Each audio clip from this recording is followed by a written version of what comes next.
everybody. Beautiful people, welcome to another episode of Burgess&Son Podcast. On this podcast, we talk all sports, father and son, like father and son.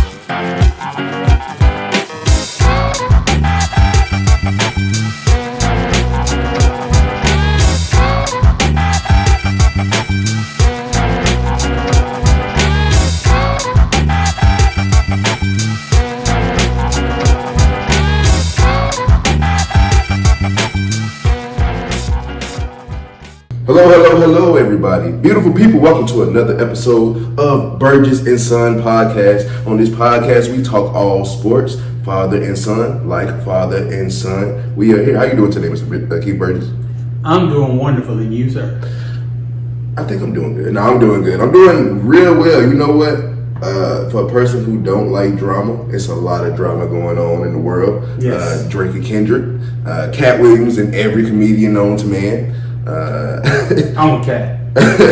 Exactly. You know what? I said this about last week on my episode.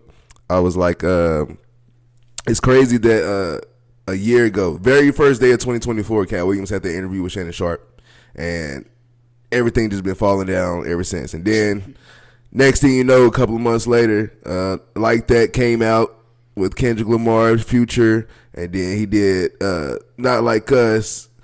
That's been blowing up. Super Bowl has happened in 2025. Everything going on. And that spilled over to what our first topic of the day is. Stephen A versus LeBron. That's the new beef for 2025. Do you know what's going on with that? I think it started with, I guess, Stephen A saying something that LeBron took as a slight towards Bronny. And then him confronting him at a basketball game kind of publicly. Mm-hmm. And then since then, it's just kind of been back and forth with LeBron criticizing the media. We all know who he's talking about. And then, you know, Stephen A coming back at him with talking about had LeBron touched him, he would have swung on him. And, you know, the whole Jordan's better than him. And it's grown to be just stupid. Yeah, it's starting to become like reality TV, like the vibe of reality TV. Like, you know, just like, all right, now this is just too much. Now, I will say, I never really had a problem with Stephen A, but I've always I just don't like you big bag and tough, and then you really don't do nothing. Like the arguments he's had with KD in the past, or Kyrie Irving, Terrell Owens was probably the best one I loved by far. But, yeah, all of that was just, I find it whack. But it is what it is. It's the drama. I love the drama. Whose side are you on, as a matter of fact? I don't really have a side. I mean, for one, to me, it's posturing on both sides.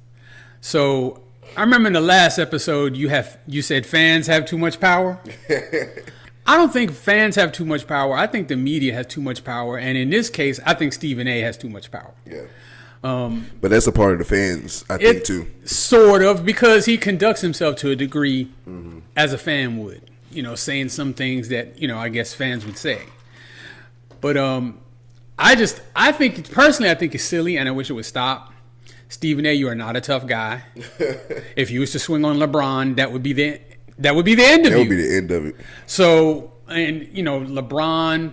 And you know what? Not even the end of it, of just LeBron himself. Like, the fans he got would try to jump you. His family, of course, is behind him. That's what I'm saying. It would be the end of Stephen A. Stephen A don't have it like LeBron got it. For real. I'm just saying. But, you know, on LeBron's side, I just think it's kind of silly to even be engaging in this type of stuff. To his defense, he's had to hear stuff like this, you know, his whole career, you know, with or without Bronny. And of course, the debate is always back and forth between LeBron and Jordan. The answer's Jordan, by the way. But you know, that's always been going on. And now it's just getting elevated to a different level. And, you know, Stephen A, of course, has a vested interest to see this go the way it's going, because ratings. That's all. So, I mean, if you ask me, LeBron's kind of playing into his hands. And pretty much. And I think also it's not it's no disrespect to Shannon Sharp, really, but just First Take is just it's hidden, but it's not it now like it used to be. Like I ain't gonna lie, I miss Max Kellerman on there. You know, I miss Skip and Shannon. Yeah, that's actually the one I used to watch. Undisputed was I don't watch any of them. I don't watch any of them now. Yeah, Skip and Shannon was like, that's what I'm saying too. Like it was just no disrespect to Shannon Sharp, but on First Take, it's not it. When you was with Skip, it was better. When Max Kellerman it was better. But also, it's like 2025 is taking over. 2025 is hitting everybody. Shoot, all this years, I said it on my podcast yesterday. The way I look at it, LeBron doing all this and he's acting out a character. It's like how John Cena did in WWE. Went bad guy for the first time. Like all this time you've been the good guy, everybody talking shit, and you just took it to criticism and kept going. Now you like, you know what? Fuck that. I can understand why he gets sick of hearing the same thing over and over and over and exactly. over. And of course, he never responds. Exactly. And now he's choosing to, but he still shouldn't. It's above him. I mean, excuse me, it's beneath him. He's above it. Yeah. If you ask me. And then, Stephen A. is just, hey, look, he's just trying to get clicks. He's got podcasts. He's got TV shows. He's got radio shows. He's got advertisers and sponsors that want as much attention on him as possible. So that's what he's doing. I don't agree with it. I would just wish it would stop. I think it's silly. It ain't gonna stop anytime soon. Nah. Speaking of, we got LeBron in the NBA. LeBron and the Lakers are doing good. I don't know if they have enough to win the championship.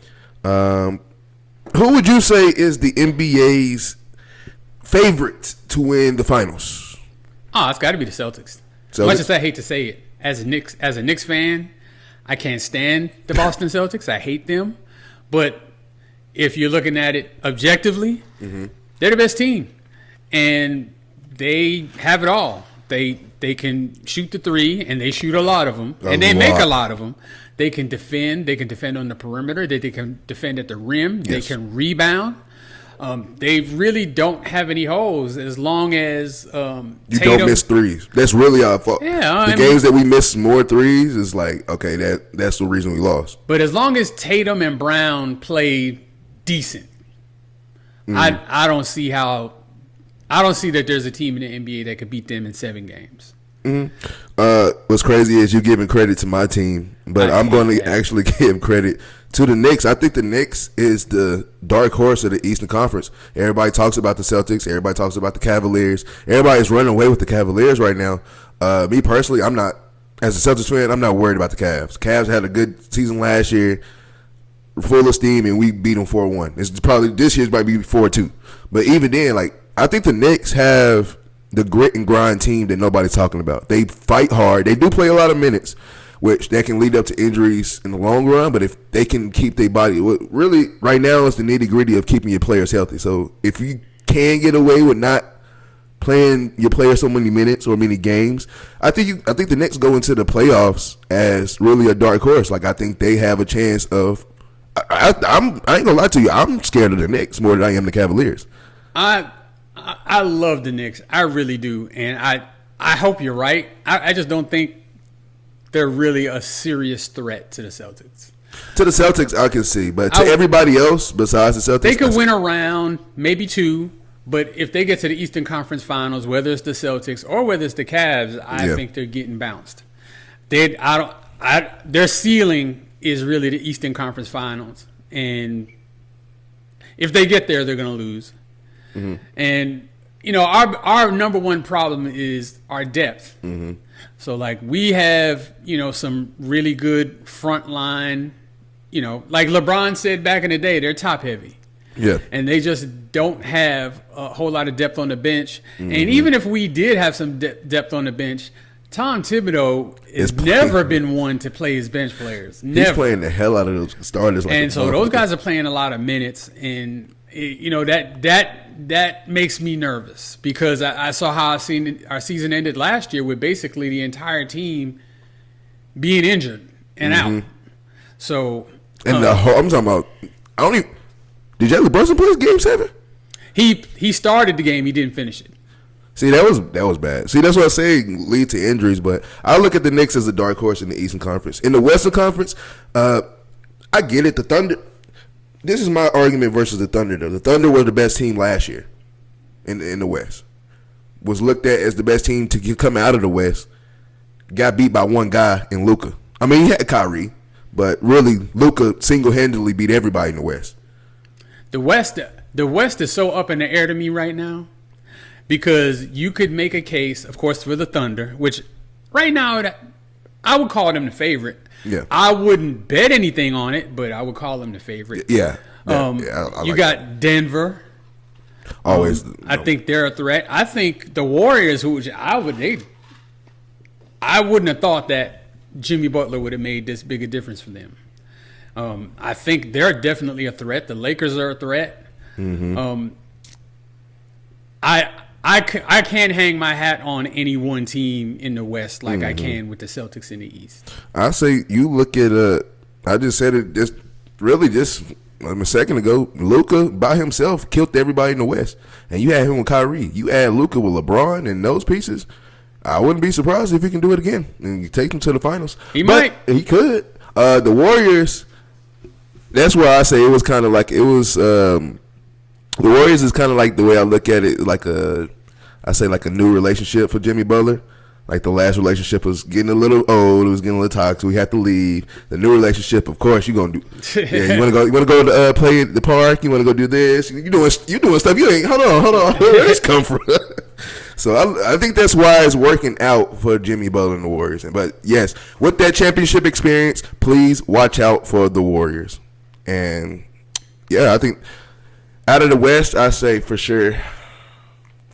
I got Denver coming out the West. I want to finally see a Denver versus Boston finals. That's what I want to see, and I think Denver tighten up. I think Denver has really tightened up some screws as of late. Like they've been looking good past couple of games, so I think they can come out the West, and I think it's going to be Celtics and it's going to be Denver for the championship.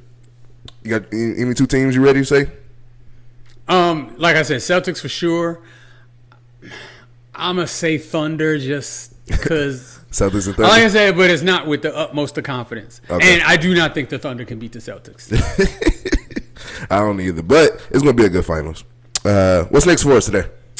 All right, so the next thing is Juju Watkins. Ooh. So there's two things that's going on with her. Okay.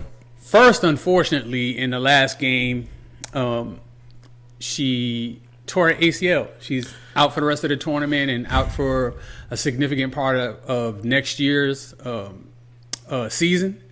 Prayers up to you, Juju. Yes, speedy recovery. She's pretty much recognized as one of the top players in women's college basketball right now. Yes. She's probably the biggest star in women's college basketball, along with being, one of the best players. So this definitely hurts, the rest of the tournament because, I know me personally, I was, looking forward to, watching her play and see how she does because I have watched her several times and she can ball. She can play, dude. She can ball. She can play. But also what happened was her and Jaden Daniels. What's up with that? Hey, look, I'm not the one that jumped the gun, but it is what it is, what it look like. Hey, they could be related or whatever, but I don't think they're related because no way your mama get in between. They were caking. It's caking. I don't know. Is that cool to say now? They was caking. I mean, they were sitting in each other's face, kiki-keying, grinning and laughing and smiling. What is it's not caking no more. It's risen. Whatever. My Riz days ended a long time ago. But anyway, then Jaden Daniels' mom came in and sat in between them. That was the end of that. That was the end of that. That was the end of that. I think she got hurt in the next game she played after that. Yo, people are really calling that like somebody said, "Oh, she really gave bad juju on that." That's Jaden Daniels' mom put the curse on her or something. I don't know. Put something. You gonna nope. No. But of course, that's my team's quarterback. Mm-hmm. And I will say that Jaden Daniels' mom is also his manager agent. Yeah. And she has spoken before quite publicly about the fact that she wants him to focus on football and remain single while he's playing in the NFL. Mm-hmm. Now, I don't know if as a grown man, I would want my mom doing that to me, especially in public. But I think that might have been her motivation. Of course, you'd have to ask her to get confirmation, but it seems like that's what the motivation was to me. Make sure he stays single. Make sure you stay on track. Stay focused. I would say I don't think it's really full intention of like staying single and trying to. No, I don't want to say ruin or dictate your life, but like just trying to make sure you stay on track because you know how it is for first of all as a woman to get a man off track, and she knows that in order to possibly get to that next level of you're already at the next level in the NFL, but you want to be a superstar in the NFL, you have to focus on this and this right now. Now that's not. I love that she's shutting stuff down right now because you're too young for it. He's not too young for it. He's 24. He's a grown man. You're too young for it. Look. Right now, coming to the league, making it your own, you're too young for it. Now, when we talk about in 2 years where you're 26. I understand wanting to protect your son from being distracted from things that could potentially hurt him. Protecting the legacy. All right. But if I had a son in the NFL and he was a burgeoning superstar, and Juju Watkins and him were starting to look like an item, that is like one of the few women I'd be like, okay. Because she's also in the sports world. She understands all the stuff that he's got to go through and deal with. And I wouldn't see her as somebody who's money hungry since, you know, I mean, she's in every other commercial right now. She got an NIL with State Farm. I was like, she sees Patrick Mahomes. She's in more commercials than him right now. Exactly. She goes. Yeah. So I mean, I don't know that her motivation would be, you know, to just drain him of his finances, milk his pockets, and get what she wants. Mm-hmm. You know, somebody like that would be more likely to be, you know, someone who's more genuine, in my opinion. Yeah. So I wouldn't get in the way of that. But you know, he is 24. He's a grown man. He has to make his own decisions at some point. I didn't necessarily like seeing that, and I understand it from her perspective, but you know. Hey, I liked it. Mama Bear, protect the Cubs at all times. Protect the Cubs at all times. So she protects him from Juju Watkins, and he gets with like somebody like Travis Hunter's girlfriend. Well, she gonna protect him from all. If she protected her son publicly versus female star and herself, she's definitely protecting him from the little ones that's coming up. Yeah, but she's not gonna see them all. She's not. She's not gonna be in the room for all of that. So this one I would have let go if I was her. We'll see how it plays out. I actually like it. Continue on, Mama Bear. But hey, prayers up to Juju. Speedy recovery. I definitely me personally, having 2 hip surgeries before 16, I definitely know that recovery process is a motherfucker, but you're gonna get through it. And prayers up to you. Get well soon. Yes. Next topic we have for today, we have one of the best segments in the world soon. Known to be the world soon. It's Way Back Wonders. Way Back Wonders. Who do we have today that we're speaking about? This is the Way Back Wonders segment where I take this young man to the old school and let him know about some athletes from when I was a kid that he may not know about or may not have a big background about. So this week, we're going to be focusing on the late, great George Forman. Rest in peace. R.I.P. He just recently passed away on March 21st at the age of 76. Now, so first I'm going to start with kind of the obvious stuff that everybody kind of knows. So he was a 2-time world heavyweight champion. Okay. He beat Joe Frazier, knocking him down 6 times to win the heavyweight championship. Lost it to Muhammad Ali in the Rumble in the Jungle. 6 times. Damn. After he lost the championship, he had a couple of other fights, a few other fights. Never could get back into title contention or got offered a title shot again. So he retired. After that, he came back at the age of 45 and won the World Heavyweight Championship again at the age of 45. Damn. Knocking out Michael Moore, I believe it was in like the 10th round, and becoming the oldest heavyweight champion ever. So those are the things that people already know, aside from the George Forman grill. Obviously very famous for that as well. And I have a story for that too. I still got one. But yet, so do I. Doesn't everybody? So that's crazy.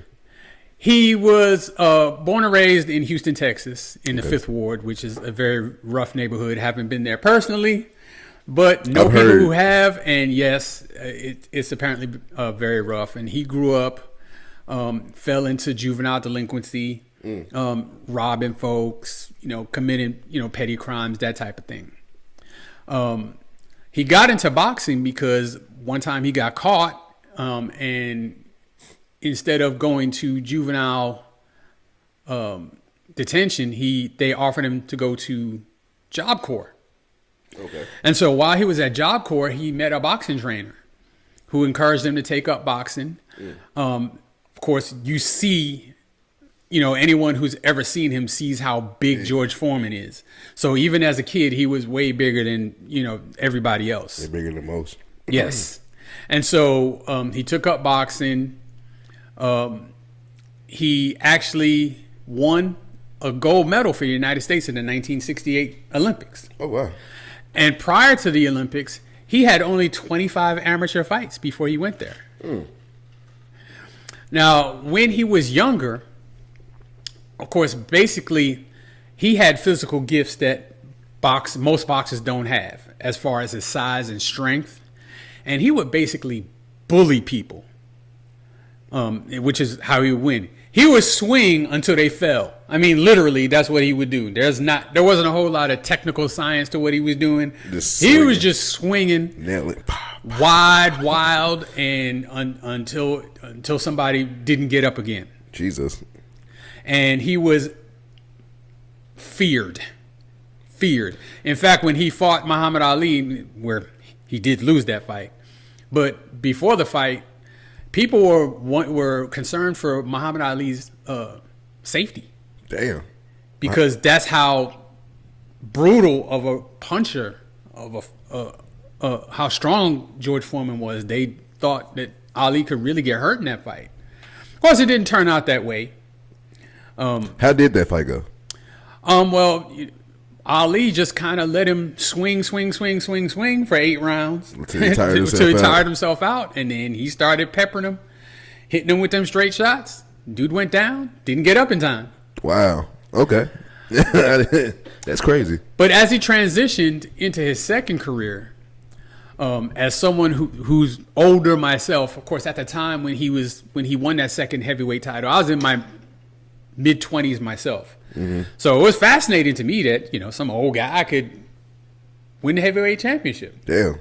But if you watched his old fights versus his later fights after he came back, like I said before, he was just swinging on folks the first time.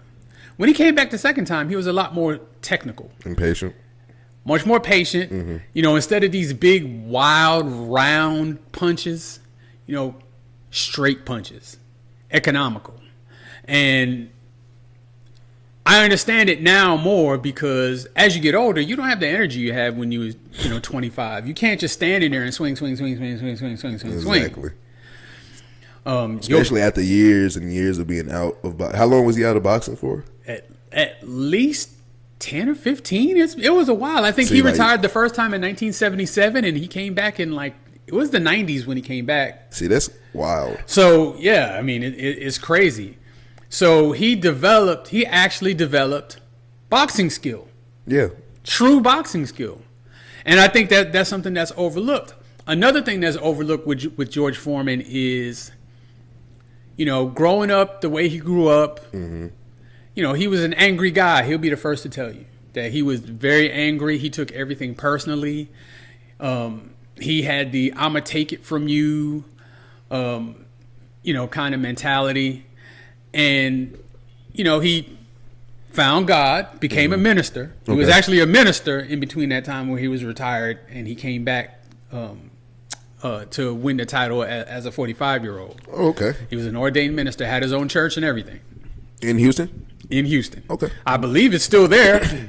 Oh, wow. I don't know all the details about that, but that turned his life around, and he started to treat people better, treat them with kindness. I mean, he was kind of viewed as a villain, back in the days. He kind of embraced that role, and I see how you're looking at me. Okay. I didn't know that, really. But, of course, in his later career and later life, he's like Mr. Commercialized. Like, he's like super happy and super nice to people, super kind, always has kind words. You see it. He's like the grandpa you want to have. See, like me growing up, I was seeing him later in his days, like just on the commercials with the griddle, smiling all the time, doing that. Like that's what I saw. He was not like that Wow. when he was heavyweight championship, a heavyweight champion the first time. Very mean, very ornery, not nice to the media. Thought everybody had it in for him. Like his transformation, from what he was in the 70s to what he became, in the 90s and, of course, in his later life, is a complete turnaround. Wow. And it just goes to show how, as humans, we can always reinvent ourselves. Always reinvent yourself. He adapted based on things that happened in his life and his maturity and his growth. And I think that's something that a lot of us can relate to, because we all go through things that kind of change our perspective. And that happened for George and to George. I mean, I didn't like him when I was a kid, and of course I was a big Ali fan, so you didn't like George Foreman. You didn't like any of Ali's opponents. Yeah. But I mean, he just was kind of unlikable, and now he's so lovable. Like you can't hate him. Now you can't hate him. Yeah, like you can't.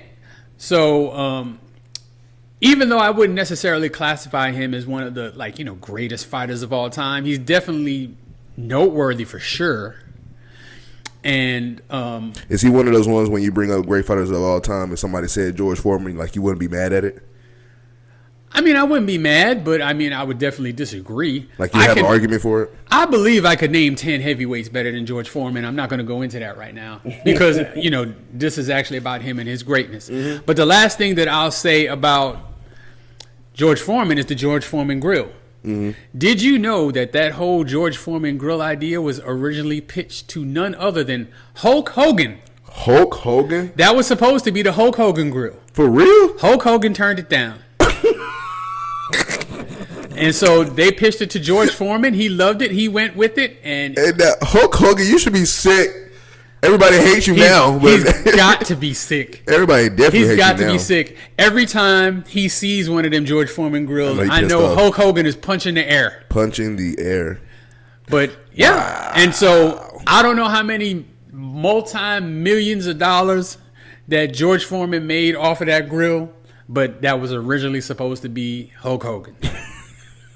It was supposed to be the Hogan grill, not the Foreman grill. The Hogan. That just sounds nasty. It's hard to believe. Yeah, that was awesome. I love that one. Way Back Wonders.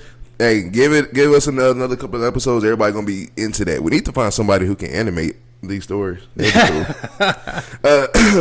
So rest in peace, George Foreman. That was a great one. I love that one. Rest in peace, George. Rest in peace. Last segment of the day we have is list of the week. List of the week we have every week. We pick a list, top 5 of maybe what we feeling, what we think, maybe what's going on in the world at the time. We don't know. We just love to pick our top 5 list of the week. And today's list of the week is the top 5 best off seasons that the NFL teams are having before the draft. So who's having the best off season before the draft right now as an NFL team? Who we got? All right, so this is basically just obviously free agency. Yes. There have been some trades, but oddly enough, there's been no trades of first-round draft picks so far. Which is still crazy. Really weird. especially in a year where, at least to me, like the quarterback draft ain't really that strong. Exactly. But anywho, so top 5 teams that improved during free agency. Mm-hmm. So we'll start with number 5, and I'm going to go the Minnesota Vikings. Okay. And the reason I'm going to say the Vikings is because, there was questions about what they were going to do at quarterback. They had Darnold, who had the good year last year, didn't do so good at the end of the year or in the playoff game. Yeah. And he was set up for a pretty big payday. Yep. They had also drafted J.J. McCarthy the year before that, who got hurt in the preseason, missed all of last year. So they, I guess, believe that they believe something in J.J. McCarthy. Yeah, and of course they had a whole year of Sam Darnold. So if they're not willing to give him the bag, I guess there's something they saw with him that made him say, I don't know if he's the one. I just pray that J.J. McCarthy is at least decent enough. But in any case, they avoided spending $150+ million on Sam Darnold, using their last year's first round draft pick. There's still talk that they may get Aaron Rodgers. I hope they don't do that to themselves. But anywho, they bought back Aaron Jones. Yes. They addressed some deficiencies on their defensive line and on their offensive line. Okay. They actually already have a really good roster. Yeah. They probably have, outside of Cincinnati, the best receiver duo in the league with Jefferson and Addison. Yes. And then you add in Hawkinson, a full season of Hawkinson for J.J. McCarthy, I think. That's a two receiver and a tight end trio. And then Adam Jones is good out of backfield too. Oh yeah, for sure. So I have them at number 5. They didn't do a whole lot, but I actually think they improved their team. Number 4 is the Chicago Bears. I know who's gonna love you saying that. I do too. Now, of course, they drafted Caleb Williams last year. Mm-hmm. Big expectations for him. Yes. Didn't necessarily live up to it last year. Do you blame that he's just not that good last year, or you think that just that people put too much hype on them, and then the realization came to true, like the reality set in? First, he's a rookie. Yes. So let's start with that. Second, he got sacked a ton. That offensive line was terrible. Awful terrible. And for a rookie coming into the NFL, you can't have that. You can ruin a guy and just make him gun shy for the rest of his career if every time he takes a 5 or 7 step drop, there's somebody there ready to take his head off. Yeah. So they did do a good job that previous year of getting some skill players on the outside for him. What they did this year, though, they got him a Pro Bowl center and 2 Pro Bowl guards right in the middle of the offensive line. I think that's going to do wonders for him. He's still got weapons on the outside. Okay. I think the only wide receiver they lost was Keenan Allen. Did they lose him? He's a free agent. They haven't re-signed him, and they probably won't. They paid a lot of money for those 3 interior linemen.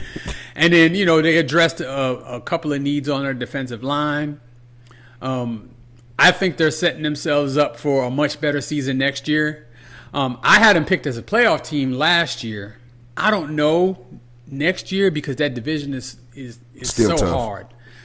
But I think we're going to see major steps forward for Caleb and with the new coach. I think they'll do better, much better next season. So I got them at 4. Number 3, I have the Denver Broncos. Denver? Denver, Okay. yes. Let me hear So there's 2 moves they made that I really, really liked. And one, I can't even pronounce his name, but he was the safety from San Francisco. And they signed him. Wait, the dude with the long hair? Yes. Yeah, I know who you're talking about. I don't know. They signed him? Huh? They signed him? Either they signed him or they traded for him. I can't remember what exactly they did, but he's a Bronco now. Wow. And so they have him. They have Patrick Surtain, who was the defensive player of the year at cornerback. At corner. Their secondary is nasty, dude. And then they got Greenlaw. Remember the linebacker from the Niners hurt himself in the Super Bowl running into the game from the sideline. That still is. But dude can play. And, I think they gave him a 1-year deal. It's not crazy expensive. I think they upgraded that side of the ball. You get another year of Bo Nix in the system with Sean Payton. I think they're looking up. They didn't really lose any major pieces. They are salary cap strapped, so they're kind of handcuffed somewhat. From the Russell Wilson, yeah. Right. So I think maybe next year they're still be suffering a little bit from the salary cap because of that, but they've still put together a pretty good team. Being handcuffed by that. Talanoia Hufanga. Hufanga is the safety. Yes. He's cold. I love him. That dude's outrageous. Monster, dude. That's outrageous. Now there is injury concerns with those two guys, but when they play, they're lights out, both of them. So okay, Denver. Hold on, I didn't know. Number 2, my Washington Redskins. Okay, Commanders. AKA. Whatever. I'm stuck on Redskins. Redskins Commanders. Okay. Okay. So, of course, we had maybe the best rookie quarterback season in the history of the NFL with Jaden Daniels last year. Made the NFC Championship game. I wish you would have went to the Super Bowl, but just out of the blue, with pretty mediocre roster. If you take him away, we're not anything close to a playoff team. Oh, damn. So there's some things we needed to address. One is the offensive line. You're in the same division with Philadelphia Eagles and that D-line. And Micah Parsons. We need somebody to keep them guys off of Jaden Daniels. So we went out and traded. And not only do you play them, you play them twice a year. Yeah. And so we went out and we traded for Laramie Tunsil. Mm-hmm. We did need a real good, reliable second receiver. So we traded for Deebo Samuel. Yeah. He's not the savior. And, of course, Scary Terry's the number one guy. We all know this. But the things that Deebo can do and him being the second receiver, not having to really be the main guy, I think that's going to do wonders for our offense. Them offensive package is about to be crazy. We also addressed a couple of other spots on the offensive line. You re-sign Zach Ertz? We re-signed Zach Ertz. That was kind of huge. There was a running back, Christian Gonzalez. We re-signed him. You still got Brian Robinson, right? Still have Brian Robinson. Okay. We have not to this point signed back Austin Eckler. It doesn't look like we will. I don't think we have to. We just have to have him. Now that you have Deebo, you really don't need Austin Eckler. Now, Austin Eckler is good for the locker room. Well, that and I mean, of course, we do have draft picks, and we can draft a running back, or we can sign a running back. It's we're talking about like your third string running back at this point, because since we signed Gonzalez back, I think he's going to step into that number 2 role. On the defensive side. I still think it would be crazy if y'all drafted Cam Scatterboo. That would be crazy, but I know you're not, but that would be. We definitely not with the first pick. That's for sure. Yeah. He's not going in the first round. But on the defensive side of the ball, we got some defensive ends. We got there's a safety we picked up. It escapes my brain right now. He's actually pretty good. We need help like pretty much on all 3 levels of our defense. And all 3 of them were addressed somehow, some way in free agency. And I think with Jaden Daniels being better protected and having better weapons, even though the one thing I didn't like is that we lost Denami Brown. The wide receiver. Yeah. That was kind of huge for y'all. I didn't like that. But, of course, we are in a salary cap league. And when you take on Deebo. Are you keeping Dotson? Dotson, we traded him last year with the Eagles. He was on the Eagles last year. He was their third wide receiver last year. Okay, I don't know why I thought. Okay, yeah. Damn. So, I think with Jaden Daniels being better protected, of course, people are saying that he's probably not going to be as good next year because there's a full year of tape, and that may or may not be true. But we've upgraded the roster around him, which if there's any regression on his part, hopefully can be offset with the rest of the team kind of, picking up the slack. Yeah, which is good. And the number one team that I think helped themselves the most, and I think they're actually the biggest threat to the Eagles in the NFC, is the Los Angeles Rams. Oh, wow. So, of course, they signed Davante Adams. That was huge. Huge. The man can still play. Oh, yeah. No. So he's 32 years old, and I think technically, I'm not talking about speed and all the spectacular stuff, but the route running, the precision, knowing the game, he's still at the top of his game. Of course. And that's that'll make him top 5. And I try not to throw shade on NFL teams because when you're in the NFL, NBA, everybody's good. But some teams have to be bad, and you went 2 or 3 straight years. Raiders, Jets, 2 of the worst right now organizations right now. Yeah, and people are judging because of his stints. He still had stats with the Raiders. He still has he had stats with the Jets. Dude, did he hit 1,000 yards both years with the Jets? Well, he was only with the Jets this past season, and only for part of the year. I'm not sure exactly what his stats were because I know he missed some games. Mm-hmm. So I don't think last year he got 1,000. But the previous year with the Raiders, I'm pretty sure he did. And I think the year before that, I know he did. He was an all-pro one year with the Raiders. And, they don't have a quarterback. At all. So they upgraded the wide receiver core. The fact they thought him and Derek Carr were. And then it was looking for a while like they were going to lose Stafford. I thought Stafford was. No lie, I saw one report where I was I even put it in my mind that Stafford was going to the Giants. They looked like they were going to move on from Stafford. So I thought he was going to the Giants. They smoothed that out, and he's staying. And, of course, Stafford's up there in years, so, you can't necessarily count on him maybe for the next 5 years or anything like that. But for next year? For next year? For a Super Bowl ring? Yeah, for next year, I'll take him. And then, they held on. Puka Nacua is just a badass. That dude he's a motherfucker. He is a badass. Kyron Williams, that's another badass. Yes. Both offensive and defensive lines are pretty good. They're pretty good at tight end. Mm-hmm. They didn't give up a whole lot in free agency. Mm-mm. They have a young, talented defense. Mm-hmm.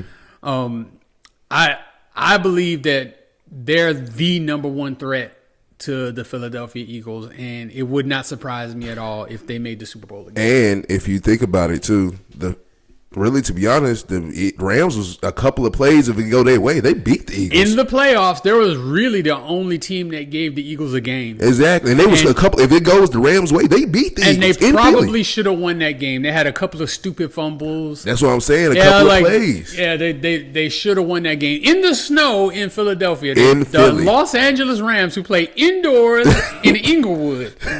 Almost came to Philly. Should have won that game. And actually had a chance at the end of the game to win it. They just didn't get it done. But no, you hit that right on. I think they're primed for a big year next year, and they absolutely help themselves. They get Cooper Kupp gone. Yes.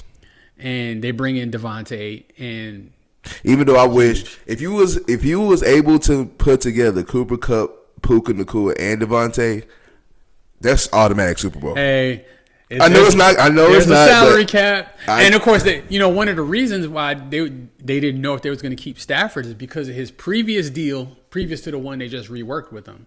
He was only going to make $27 million this year, mm-hmm.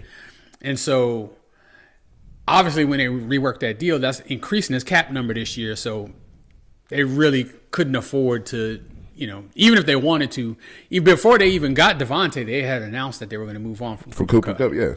And I mean, he was phenomenal for them. But it's a business, and if you're not producing at the same level, a lot of the times, you got to move on from, especially if they're making a whole ton of money. You have to manage that salary cap, and I think they did a great job doing that because they should conceivably still be in salary cap hell from that Super Bowl year because they went all in. Fuck them picks. They went all in that year. By the way, Dallas Cowboys, That's how you go all in. That's exactly how you go all in. Now, dude, one more thing before we go. Obviously, like I was just saying, they said fuck them picks. They went all in on Matthew Stafford, and now they have a chance this year of actually being good again, Super Bowl contending again. Of course, we know who Matthew Stafford is, but do you think that Sean McVay should start getting more recognition as a great head coach in the league? I think he's already got that. I mean, dude, he's a Super Bowl winning coach. There's not that many of them in the NFL right now, dude. So, I mean. I'm talking about, like, we're starting to get to close to, like, not all time, but, like, we can start putting up resumes. If he wins another one, we can start talking about all time. I think, he's definitely, top 5, maybe top 3 in the NFL, like, right now? Yeah. So, I mean, he gets his props as a coach. I put him over Matt LaFleur, and I think Matt LaFleur is one of the greatest coaches right now. Matt LaFleur ain't won the Super Bowl. I know, that's what I'm saying. But he's had the number one team how many years? Who, Matt LaFleur? Yeah. The number one team? Yeah, before Aaron Rodgers. I mean, but that was the thing. They kept losing. They was number one in the NFC. Rodgers. But, I mean, I like LaFleur, and I do think he's an outstanding coach. Yeah, I think he's better than I don't LaFleur. think there's anybody who would say that McVay is not as good as LaFleur. I think he's way better than LaFleur. I mean, they was screaming it not too long ago. I mean, it's going to be interesting to see what the Rams do after Stafford. You know that day's coming, and it's coming soon. I think by that time they'll probably have drafted a quarterback that Sean McVay wants. Well, I mean, the thing is, because Sean McVay is not. If you're always good and you're picking in the 20s, you're not going to get an upper echelon quarterback. Generally speaking. I mean, if you look at where you go through the divisions right now, almost all the quarterbacks on every team are first-round picks. Yeah. Just about all of them. And I can pick a few of them who aren't, like Will Levis is not. Jalen Hurts wasn't. No. Geno Smith wasn't. But Brock Purdy, of course, definitely was 7th. That was an absolute steal. But the vast majority, I would say probably about 80% of the quarterbacks in the NFL are first-round picks. And then when you look at where they're picked in the first round, they're almost always picked in the top 10. The only one that I say that was a first-round pick that literally was people didn't have hope for him, and he was a late first round, was Lamar Jackson. Yeah. And he was picked, 31st, 32nd? 31st or 32nd. Yeah, something like that. And now 3 MVPs. And he 2. He didn't get the last one. That was Josh Allen. Josh Allen. I'm sorry. Yeah, he should have got it. 3 MVP. All right. Thank you so much, Mr. Keith Burgess, for chilling with me today. And we're doing another episode of Burgess&Son Podcast. Thank you guys for watching and following us. Record-breaking week. 100 followers on Facebook for the first week. Fantastic. 50 on TikTok, 50 on Instagram, I'm sorry, and then we got 20 on TikTok. Follow us on all social medias. Follow us on, subscribe to us on YouTube. Come check us out. Come rock with us. We're going to always talk our shit and our sports shit. We know what we're talking about. Maybe just a little bit. Maybe I don't know. He don't. I don't. Until next time, thank you, Mr. Keith. We are out, baby.